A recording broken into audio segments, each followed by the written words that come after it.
Yeah, it's true. And I did understand, I don't speak Finnish, but I did understand that Guntar said that I'm a dancer, choreographer, and Estonian Russian, which is also true. Yes, what else? Basically, yeah. At the moment, it's very, very cremated. No, it's not. Yes, we are here. It's the 4th day of the poetry ride. It's the last day. It has been super fun, and I just want to thank you also. Yeah, it's been super fun. And yeah, I will be reading in the beginning some text from my debut. In Estonian, it's Kes kardab Sveta Grigorjevat, which means Who was afraid of Sveta Grigorjeva.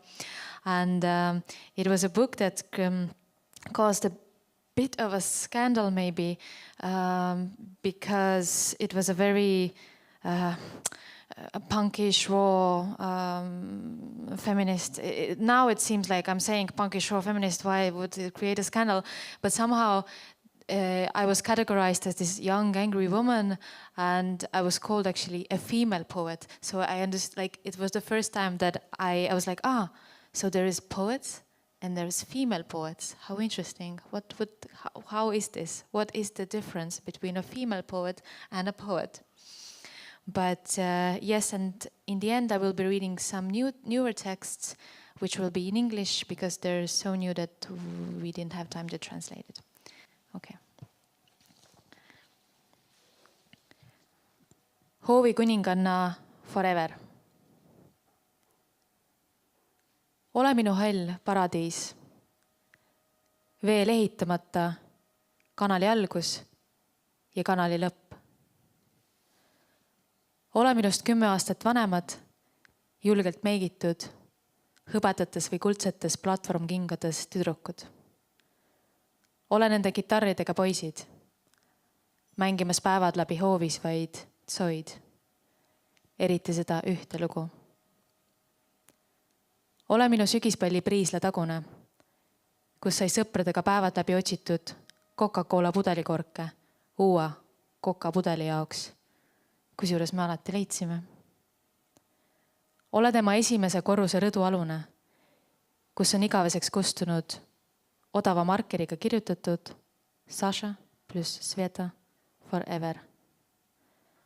Ole mind igavesti vihkavad väikesed tüdrukud, sest ta valis just mind. Tagantjärele see muidugi üllata, olin ainus, kes sest välja ei teinud. Ole mind vihkavad õnnelikud väikesed tüdrukud, kui sealt lõpuks ära kolisin. Ole nende täpsed sõnad minu lahkumisel. Loodame, et uues hoovis sai mängi sellist kuningannat nagu siin. Kõigil pisarad silmis.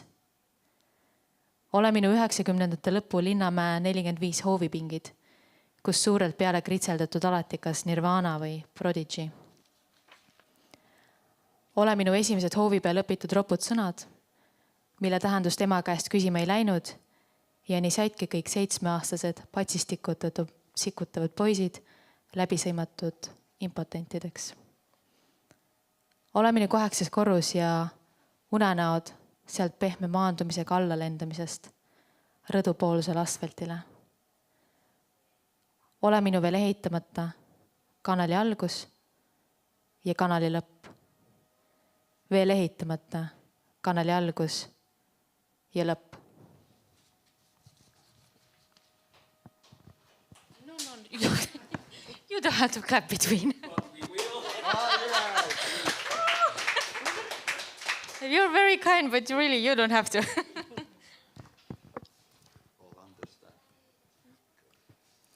Pihan kuningatar forever. Olen minun harmaa paratiisini, vielä rakentamattoman kanaalin alku ja kanaalin loppu. Olen minua 10 vuotta vanhemmat, rohkeasti meikatut, tytöt hopeisissa tai kultaisissa korokepohjakengissään. Ole heidän poikakaverinsa kitaroineen. Päivästä päivään soittamassa sisäpihalla pelkkää soita, etenkin sitä yhtä biisiä. Olen minun syystanssini Priislen takamailla, missä vietimme kavereiden kanssa päivät, etsien kokispullon korkkeja uutta kokispulloa varten ja löysimmekin joka kerta. Ole hänen ensimmäisen kerroksensa parvekkeen alus, johon on ikuisiksi ajoiksi kirjoitettu haalistuneella halvalla tussilla Sasha plus Sveta forever. Olen minua ikuisesti vihaavat pikkutytöt, koska hän valitsi juuri minut, ei sen jälkeenpäin tietenkään yllätä. Olin ainoa, joka ei piitannut hänestä pätkääkään. Ole minua vihaavat onnelliset pikkutytöt, kun lopulta muutin sieltä pois. Ole heidän jäähyväissanansa prikulleen. Toivottavasti sinä et uudella pihalla esitä samanlaista kuningatarta kuin täällä, kaikilla itkusilmässä. Ole minun 90-luvun loppuni Linnanmäen 45 pihan penkeillä, joihin oli isoin kirjaimin aina raapustettu joko Nirvana tai Prodigy. Ole minun ensimmäiset pihalla oppimani rumat sanat, joiden merkitystä en käynyt kysymässä äidiltä.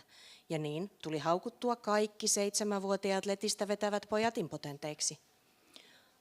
Ole minun 8. kerrokseni ja unet siellä lentämisestä pehmeästi laskeutuen parvekkeen puoleiselle asfaltille. Ole minun vielä rakentamattoman kanaalini alku ja kanaalin loppu.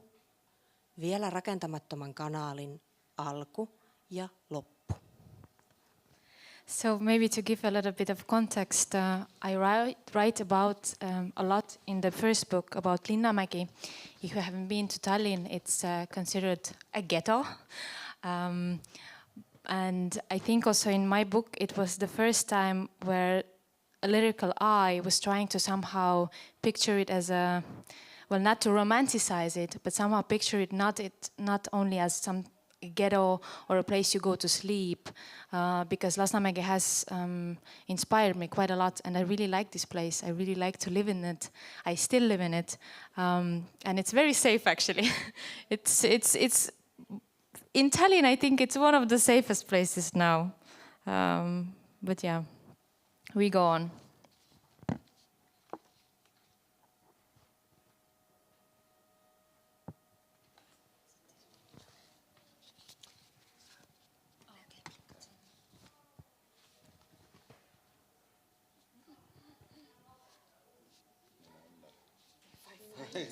If I find this.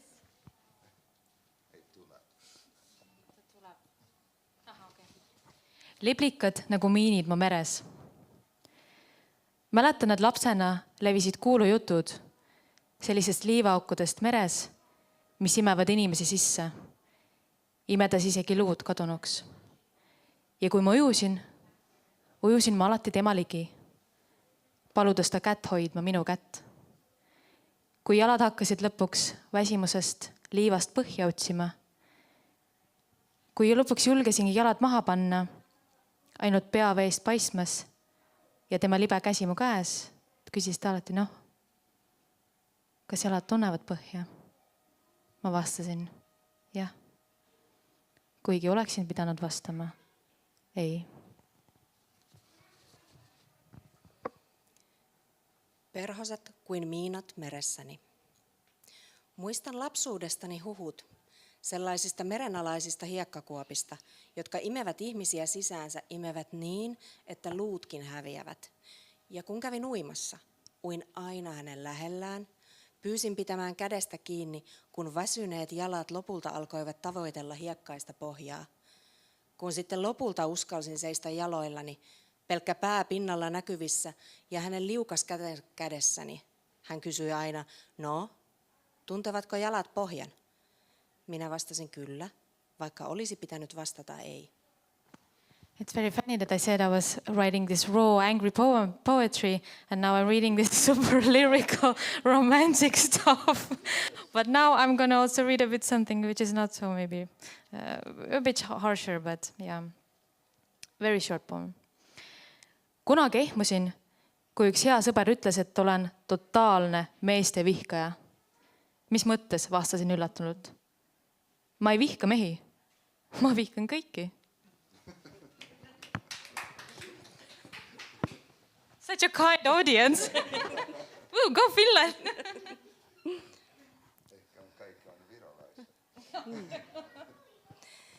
Kerran säikähdin, kun yksi hyvä kaverini sanoi, että olen totaalinen miesten vihaaja. Miten niin, kysyin yllättyneenä. En minä vihaa miehiä, minä vihaan kaikkia. And the second short poem. tuleb heteroluuletaja ja teeb sust naise. Tuleb homoluuletaja ja teeb sust inimese. Lõpuks õpid luuletama nagu mees, armastama nagu naine. Ja see on alles algus. Tulee heterorunoilija ja tekee sinusta naisen. Tulee homorunoilija ja tekee sinusta ihmisen. Lopulta opit runoilemaan kuin mies, rakastamaan kuin nainen, ja se on vasta alkua.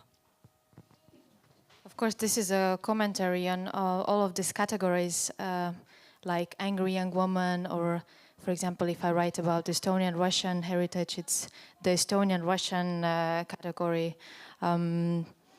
Yes, and it seems somehow very strange for me to have these categories. I understand why critics need them, but yeah, like what is it to be like an angry young woman? You write, you say some dirty words and you're already an angry young woman. It's very simplistic somehow.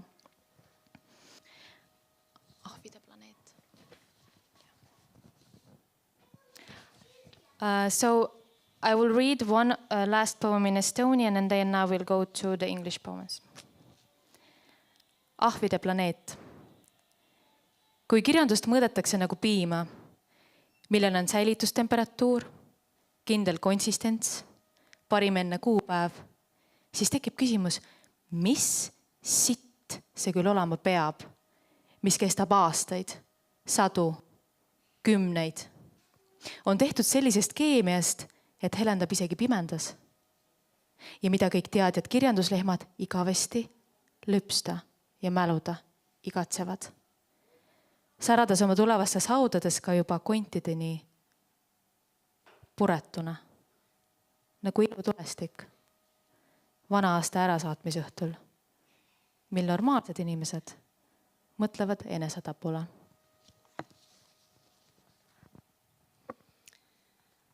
Apinoiden planeetta. Jos kirjallisuutta mitataan kuin maitoa, millä on säilytyslämpötila, tarkka koostumus, parasta ennen päiväys, silloin herää kysymys, mitä paskaa se sellainen on, mikä kestää vuosia, kymmeniä, satoja, on tehty sellaisesta kemikaalista, että ihan hohtaa pimeässä, ja mitä kaiken tietävät kirjallisuuslehmät iän kaiken kaivaten märehtivät, säteillen tulevissa haudoissaankin jo luiksi kaluttuina kuin ilotulitus vuoden viimeisenä iltana, kun normaalit ihmiset ajattelevat itsemurhaa. Okay, so the fun poetry is over in a way, if this was fun poetry. But as you know, on the 24th of February, Russia invaded Ukraine. And after that, I have been writing mainly poetry about war, actually. So, yeah, I just want to give a bit of a trigger warning that it can be maybe also difficult to hear. Yeah, maybe not, I don't know. So then one day, I woke up. And from now on, I was a wartime poet. The war was not in our land, but close enough. By the way, is it not so that all poets are, at some point in their lives, wartime poets? At some point, a war starts somewhere. Then all the poets there start writing about it. Then the war ends, or people get tired of war, as well as wartime poetry. But since the humankind seems to need, for some reason, to incessantly hear the distant call of war poetry, soon another war will start on the other side of the globe. And then the writers over there will start writing about it. And so we pass the baton of war poetry on and on. This doesn't strike me as a particularly odd idea anymore. In wartime, it's odd to think anything's odd anyway, don't you think? For example, I recently read another newly wartime poet's text, saying that never would they have guessed they would one day write poetry about an occupant shot dead holding a vibrator. I mean, the occupant had the vibrator, not the poet. Which in itself makes for really quite an excellent image. Eros and death always go hand in hand. Although if the world is ugly enough, why should one write ugly poetry as well? But can we even live without war and wartime poetry anymore after progress, industrial revolution, the sixth mass extinction, total annihilation of all nature? Isn't this the logical follow-up?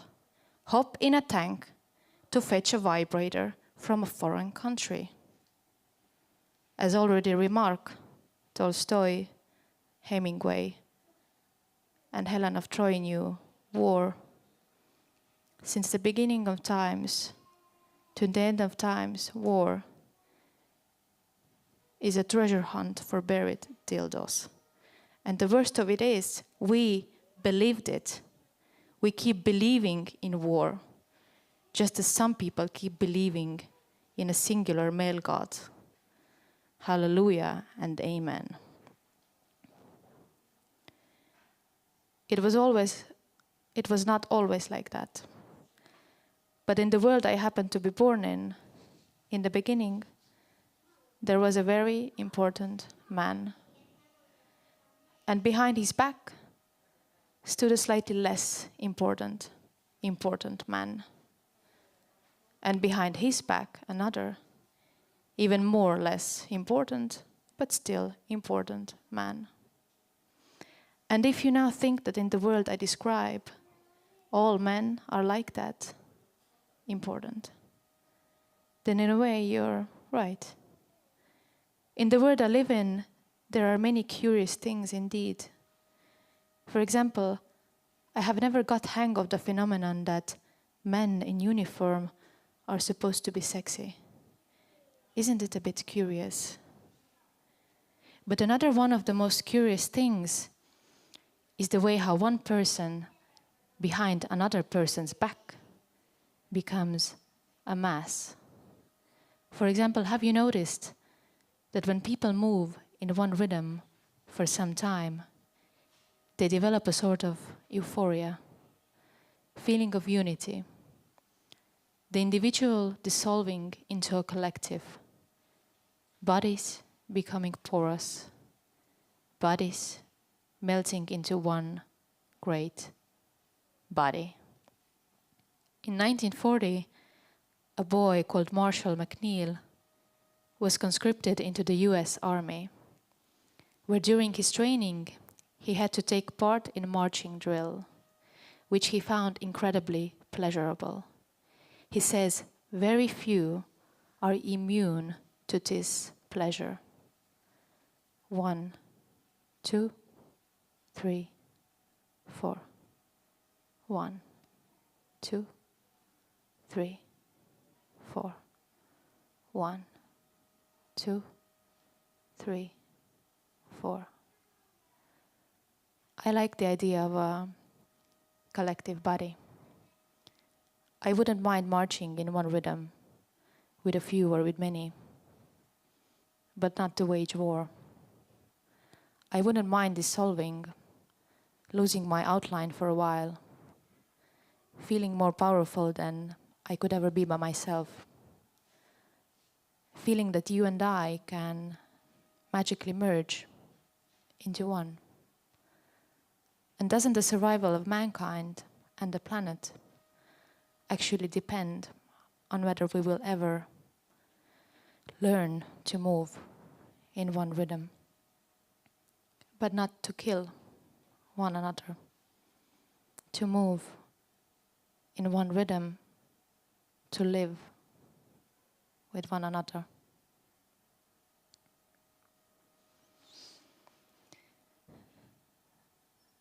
The worst that war in my country could do to me isn't that I might die, but that I'd probably become a killer.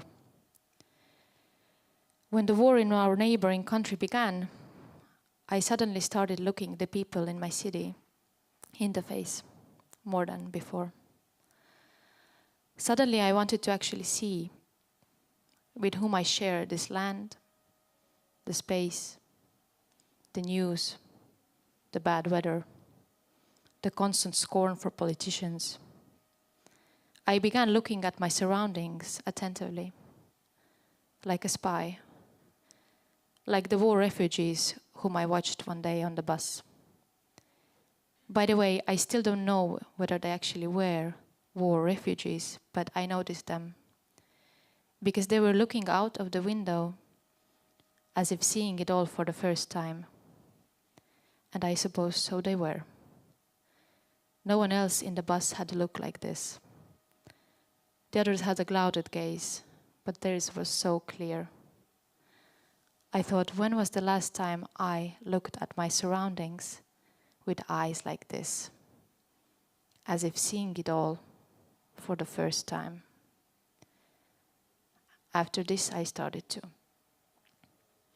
Now, if one of those I watched should get killed someday, and I survived, I will remember exactly the faces people had in a world where you and I had not yet become killers. And the last one, sorry for being such a mood, but I also feel that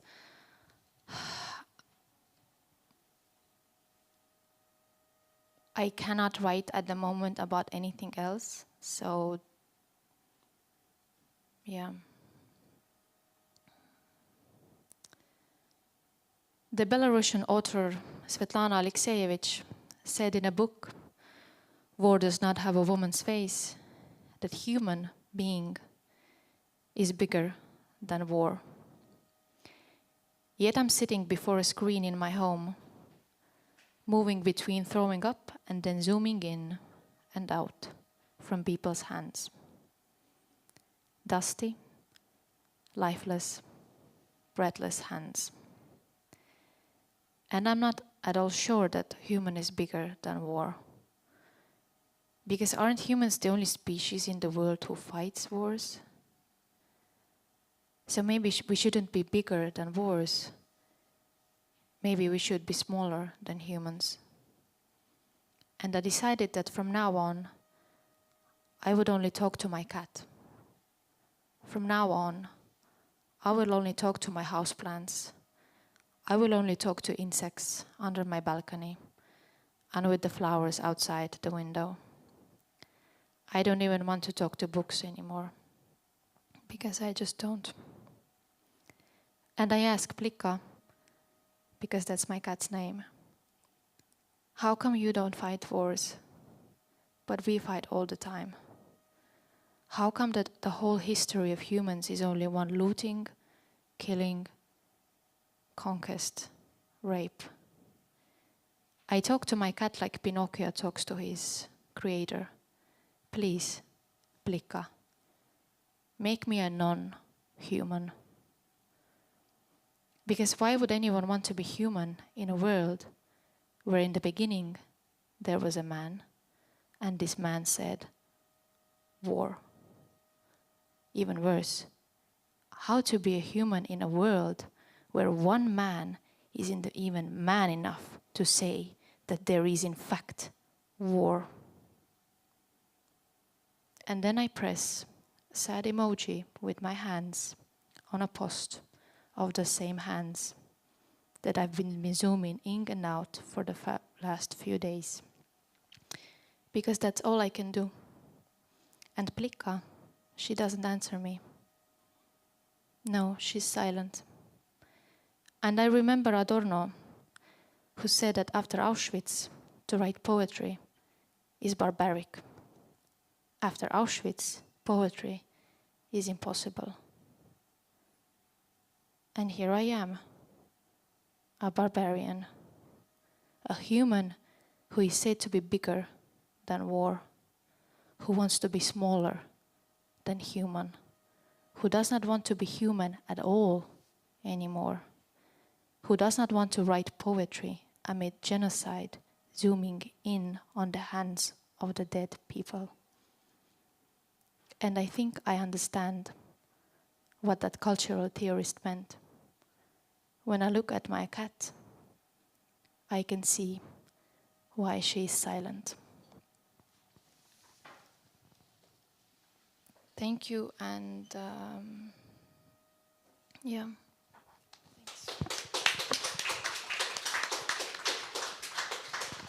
Kiitos. Sveta Grigorjeva Virosta runoutta hänen kirjasta Kuka pelkää Sveta Grigorjevat ja toiset ja runoutta sotasta. Ja nyt on toinen runoilija Latviasta, Madara Gruntmane. Ja Madara on runoilija, muusikko ja sitten taiteilija, kaikki. Ja Madaralla on 3 kirjaa on ilmestyi latvian kielessä. Yksi on englannin kielessä ja tyrkis kielessä. Ja ensimmäinen kirja on narkoosit. Toinen on mielenkiintoinen nimeä, Zääräimeitinä latviaksi, mutta suomeksi ehkä on juoppo isin tyttö. Ja 3 on vain on mielenkiintoinen aismielestiiba. Ja no, suomeksi ehkä on rakkauden jälkeinen. No niin. Ja Madara, ole hyvä ja tule.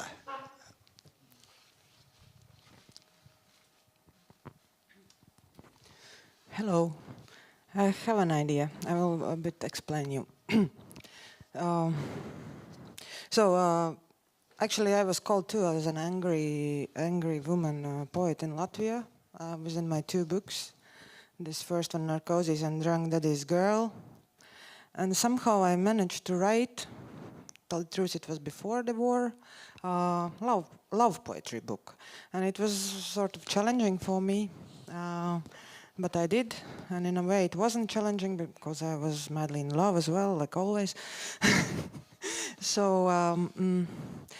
But also I think in this wartime, I believe that the feelings didn't disappear for those who are human. And I hope that the love is present, at least for those who we can call as a human. So, but would you mind if I play one of my composition, what I wrote when I was madly in love, maybe to change a bit mood before my love poetry? It won't be long, but we'll see. Never know. Actually, I finished this music school as a pianist, and then my career was broken because some of 5 men attacked me and wanted to rape, but I escaped. But I broken this left arm in 6 pieces, and my professional career was over, as people said, but I was a brilliant pianist before. And then I stopped to play for more than 10 years, but somehow, when I was madly in love, I started to do my own compositions, and one of these melodies always is with me, and I would love to show you.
and let me stand next to you.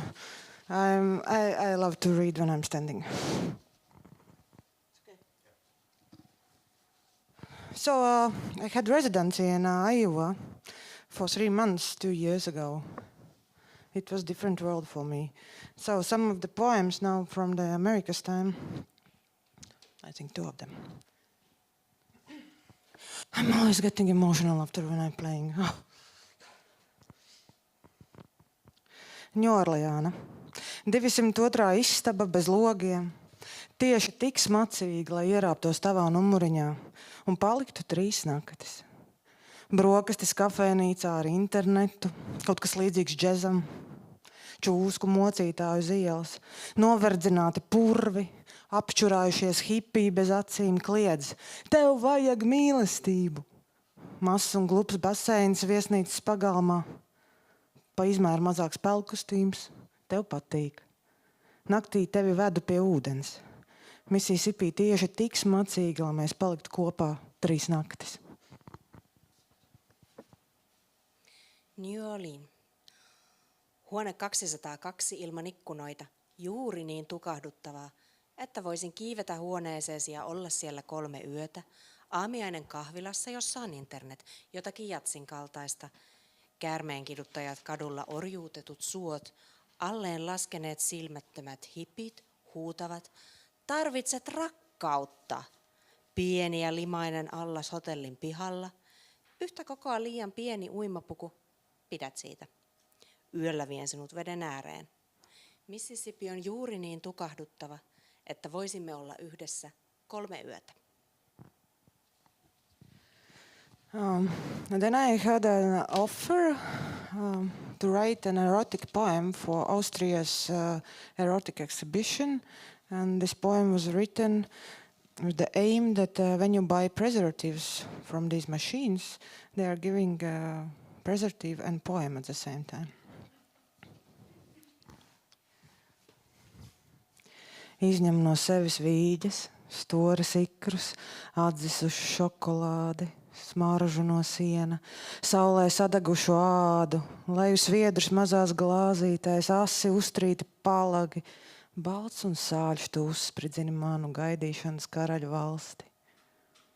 Mostos aizmirsusi, ka mana māte aizgāja pirms 51 dienas. Pēc darba cepām kalmāru, spiežam citronas sulu uz visu, ko ēdam, neļauju tev mazgāt traukus. Ieslēdzu vannas istabā, skatos spogulī, kā tavas brūnās acis paliek melnas. Mēs esam šimpanzes Sen Luisas zoodārzā. Ātri un sāpīgi. Toreiz nezināju, ka aizliegts tām skatīties acīs. Irrotan itsestäni viikunoita, sammenmätiä, jäähtynyttä kaakaota, heinän tuoksua, auringossa palannutta ihoa, kaadan hikeä pikkuruisiin laseihin, viiltäviksi teroitetut lakanat valkoisena ja suolaisena, virvoitat odotuksen kuningaskuntani. Herään, muistamatta, että äitini menehtyi 51 päivää sitten. Töiden jälkeen paistamme mustekalaa, puristamme sitruunamehua kaikkeen, mitä syömme, en anna sinun tiskata. Suljen sinut kylpyhuoneeseen. Katson peilistä, miten ruskeat silmäsi muuttuvat mustiksi. Olemme kuin simpansseja St. Louisin eläintarhassa, nopeita ja satuttavia. En tiennyt silloin, ettei niitä saa katsoa silmiin. Santa Monikas pludmale kļuva par ābolu, uz kā pakāpties, noskūpstot visu, kas noticis. Ēdam krabjus pilnām mutēm, 0 kalorijas, tu saki. Nezinu, cik man naudas, vai mīlu, vai viss ir kaut viena ābola vērts. Uztraucos, vai palikšu brūnāka augstajā okeāna elpā, pa labi Ķīna, pa kreisi Antarktīda. Tu vienmēr smejies, kad noņem jautājumu zīmes no manas ādas. Ābols ir tikai ābols. Kamēr tu runā, nograuž pusi. Ir karsts janvārī.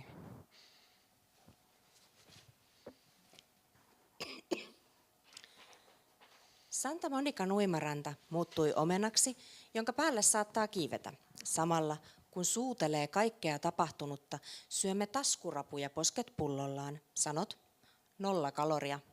En tiedä paljonko minulla on rahaa. Rakastanko? Onko kaikki edes yhden omenan arvoista? Murehdin rusketunko? Valtameren kylmissä henkäyksissä, oikealla Kiina, vasemmalla Etelämanner, sinä aina naurat, kun irrotat kysymysmerkkejä iholtani. Omena on vain omena. Kun puhut, puraisen puolikkaan, on kuuma tammikuu. Tu nāksi pie manis notašķījies ar brīvdienām. Es neredzēšu upju lokus un krāsaino rudens mūli. Tu vainosi sevi no neatteikšanās. Kad iešu prom, tu elpos man pakausī Himalājus, Andus, Tatrus. Solīsi pavasari un kūstošu sniegu. Vieni un bešā šļūksim līdzi stāstu nogurušai ziemai. Varbūt pa ceļam pazudīsim, aizkalosimies. Aizaugušas kartupeļu vagas pildīsies ar mums. Tulet luokseni vapaa-aikaan tahrautuneena. Minä en näe jokien mutkia enkä värikkäitä syyskasvoja. Syytät itseäsi siitä, ettet kieltäytynyt. Lähtiessäni hengität takaraivooni Himalajat, Andit, Tatrat, lupaat kevään ja sulavan lumen. Yksi ja vailla liuumme tarinoiden väsyneeseen talveen. Ehkä matkalla katoamme, huuhtoudumme pois. Umpeen kasvaneet perunavaot täyttyvät meistä. Mēs salienam saplaisājušus melzemes rakstos, gaidām lietu, lai tiktos. Viens pie otrā ērējam pa maigu putru, iesprūstam salipuši lūdzam lietu, kustinām zemi, aizmirstam gaismu, klusi slienājam miegā, mostamies pārsteigti, smaržīgi sasteigušies, iekaltuši mālos gaidām, līdz asaras mūs samērcēs, izlaidīs ārā.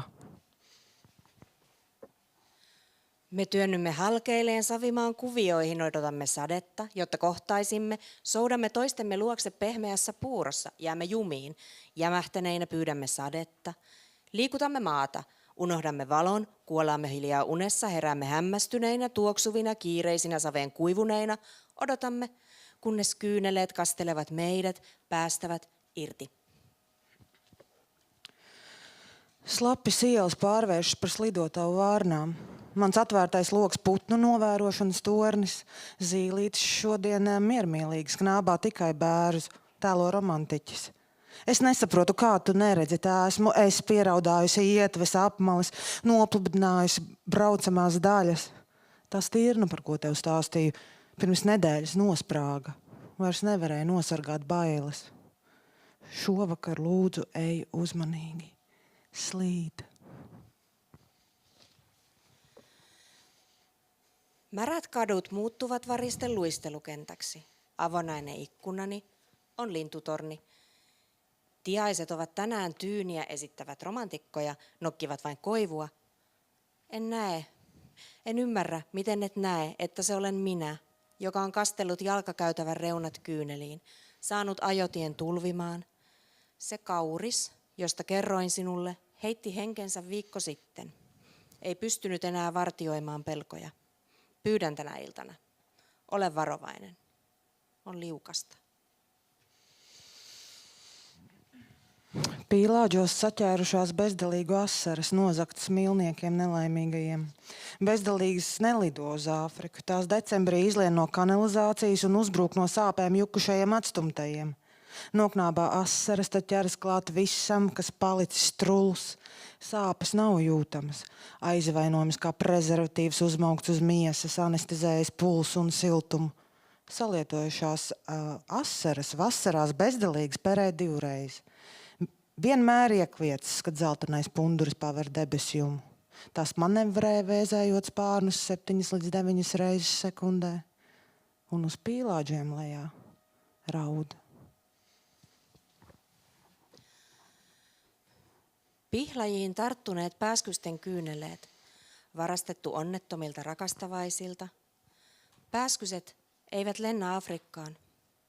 Ne kömpivät joulukuussa viemäreistä ja hyökkäävät kivusta seonneiden hylättyjen kimppuun, nokkivat kyyneleet, tarttuvat kaikkeen, mistä on tullut tunnotonta. Kipu ei tunnu. Loukkaus on vedetty kehon päälle kuin kondomi. Kun pääskyset ovat puuduttaneet pulssin ja lämmön, ottaneet yliannostuksen kyyneliä, ne munivat kahdesti kesällä. Kiljahtavat aina, kuin keltainen kääpiörä ottaa taivaankantta. Ne syöksähtelevät lyöden siipiään 7-9 kertaa sekunnissa ja itkevät pihlajien ylle. Pieskāros. No tavas ramīgās elpas pārvērtos par stirnu. No ceļmalās plūcu cilvēku bailes. Man ir māsas. Viņas naktīs sargā savus bērnus, šņāts, neprot, iespējams nedrīkst riet. Es pati būtu stājusies stirnās, tad pieskāros tev. No ceļmalās dzirdu garām braucošo nopūtas. Cilvēkiem ir bail. Naktīs man jāsargā ceļš no māsām. Kad paliek par skaļu, viņas metas uz ceļa un sastinguši skatās braucējiem acīs. Kosketin.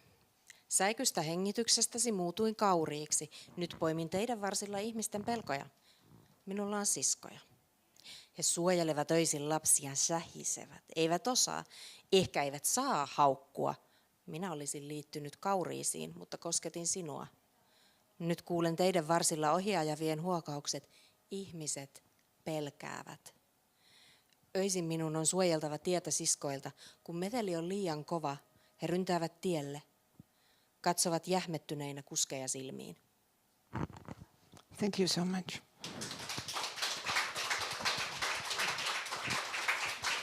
Kiitos Madara. Madara on Latviasta ja nyt on suomalainen. Ja Susinukke Kosola ja eli Daniel Kozlov. Minä luulen, että Suomessa on iso ilmiö. Ja ehkä on heti, hän on iso ilmiö on Virossa ja Latviassa, koska on runoutta on latviaksi ja viroksi on. Ja ole hyvä, tule. Kiitos. Hey. So I think I speak in English so everybody can understand. It has been like quite a weird experience because I've been traveling with these wonderful, beautiful poets for a few days, and this is actually the first time I understood what they were talking about, because in other countries they were like speaking their own language and then the translations of the country we were in. So now that I'm going home, I actually see how great they were. Not that I trusted you, of course, I trusted that they were great, but now I actually know that. So I want to read to you from my newest book, which is this one here, Turkoosivyöhyke, which is probably translated as Turquoise Zone. And it's kind of a poem, novella kind of thing. And I will read you a translation written by Kasper Salonen. So if you want to read it in Finnish, it's very easy. You can even buy the book, it seems. At least there are a few here. Or you can use the library. Have I told everything that's important? Hopefully. And I want to add something to the last poet. Sanon suomeksi, eli lisään tähän edelliseen, eli nämä Madara Gruntmanen runot oli suomentanut Annika Suna. Kiitos. Yeah, so this book is a story from, and I will only read parts of it, of course, but it's a story about, it's a platonic love story or a romantic friendship story. It's a story about people who seek refuge in each other and try to escape the hardships of the world into other people who share the hardships with them, and how it's something that everybody wants to share the painful experiences, but how it can also be, well, not that great in the long run, because you can start creating your own world, and well, I shouldn't spoil the ending.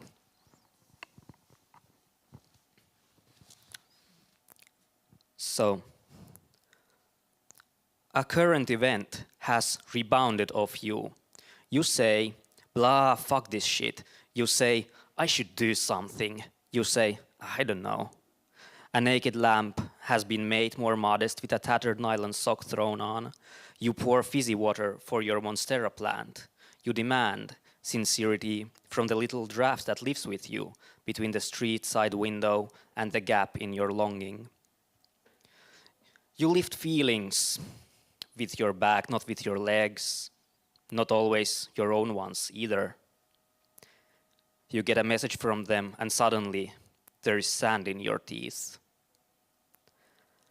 An unfamiliar landscape has made its nest in words. It jostles like the shoulder blades of sedentary workers. It's turquoise and plain.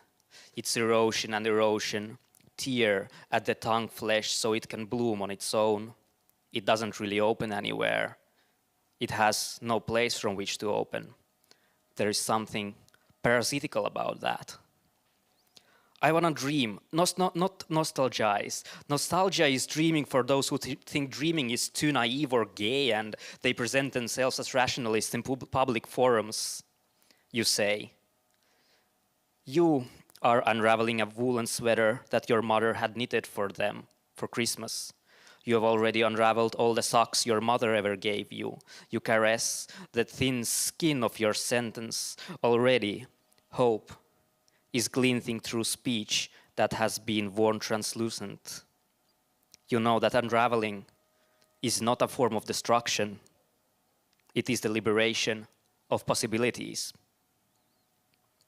You awake to the sound of an orange lawn mower. You don't remember this ever happening before, but you also don't remember even seeing the grass this tall. Cold tiles, cut hairs prickle the soles of your feet.